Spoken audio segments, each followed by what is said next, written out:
چاہتے ہیں کہ اللہ معاف کرے اور خود معاف نکلنے کے لیے تیار نہیں ہے، وہ تو لوگوں سے بدلے لیتے ہیں۔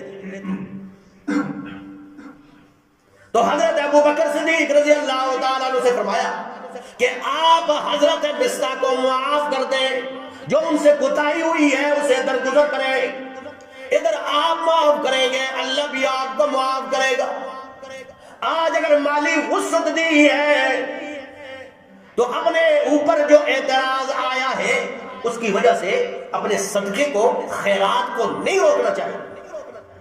یہ بندہ میرے ساتھ زیادتی کرتا ہے، اس وجہ سے میں اس پر صدقے اور خیرات اور خرچ ہی نہ کروں، یہ بھی سمجھا دیں۔ ہم کہتے ہیں میں اس پہ کیوں خرچ کروں، یہ تو مجھے ایسے کہتا ہے۔